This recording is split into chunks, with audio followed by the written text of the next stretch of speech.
Hey there guys, this is NDM here, welcoming you back to another episode of Let's Play The Legend of Zelda: A Link to the Past. Right, so in the last episode we made it to the Dark World, and in this episode we are going to make our way to the first dungeon in the Dark World, the Desert no, not the Desert Palace, the Palace of Darkness. Right, so if you come down here to the left-hand side, the right-hand side of the pyramid, you will find yourself a piece of heart. And when I played this on the Game Boy version, that was the last heart container I got, I think. And it was right at the beginning of the game, well, right at the beginning of the Dark World, like the first area you enter in the Dark World, and I missed that out, and I got all the other heart containers, and that was the only one I missed. Right, so in the last episode, you know that my screen was a lot smaller. Right, I know I found the perfect rendering settings, I found the perfect compressing settings and all that stuff. I found the right settings that I think I can adjust to. I'm going to be using a program called AVS Video Converter 6, and I'm going to be using a program called DivX Plus Converter if AVS compresses it into a small enough file size. I'll just use AVS Video Converter. If it doesn't compress it into a small enough file size, I will have to use DivX. But DivX is kind of blurry, but it's not as blurry. Like the texture, you can still see it. It looks a lot better than what it does if you render it in Movie Maker anyway, even though it does look kind of blurry, but that's the best settings I have gotten it to be. And if I do it like this, I can have it full screen or a wider screen than what I do with when I record it with Fraps. So all in all, it's much better if I just use this method. I just did a little test on it and it turned out to be pretty okay. It's the same method what I used for Earthbound, and I thought, well, considering that Earthbound turned out okay in quality, I guess it would turn out okay with A Link to the Past, and I did it, and it does. It looks actually quite nice.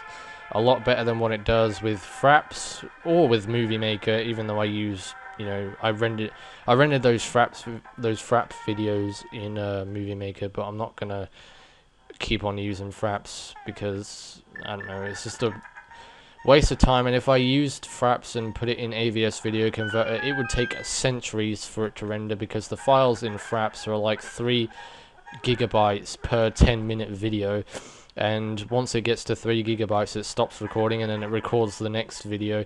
So what I have to do is I have to merge the 2 videos anyway, but the only way you can do that is in Movie Maker. You can't merge the 2 videos together in AVS Video Converter because it doesn't give you that option. So regardless of whether I did use Fraps or whether I didn't, or regardless if I used Fraps, I would still have to use it in Movie Maker, and I don't want to do that. So the quality would basically still be the same, and the resolution would still be the same. I thought that it would have turned out to be a lot better because I changed the resolution size of the emulator, but it didn't. It actually made it a lot more worse, believe it. Well, not in quality, but in like the size of the video, like the screen, the resolution. It made it worse. What the heck? Oh my god, right guys. Sorry about that. I died. I actually died because of the application came up on my screen. It didn't give me enough time to get away from those enemies, and I just got killed. Right, so we're going to go into this cave right here, and we see that this bird-looking dude, he looks kind of like Squawks, but a deformed kind of Squawks, I don't know. Hey, I'll tell you a profitable story if you pay me 20 rupees. Well, we have 20 rupees, we might as well go ahead and squander. Ha, thank you. They say there is a tiny circle of rocks in the lake at the source of the river. I don't know what will happen, but it might be fun to throw something into it. See you later. Okay, I think, well, no, he just said see you, but right, it doesn't matter.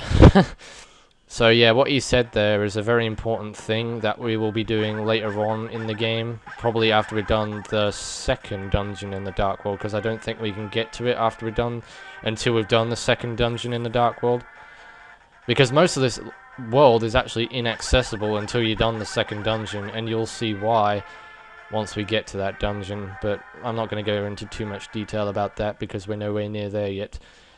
Right, so I forgot to speak to this tree-like dude. You are new here, aren't you? Did you come here looking for the power of the gold? Well, you are too late. It will obey only the first person who touches it. The man who last claimed the power of gold wished for this world. It reflects his heart. Yes, I came here because of greed for the golden power. And look what happened to me. To restore the golden land, a person worthy of the golden power must defeat the man who created this place. Until that time, I am stuck in this bizarre shape.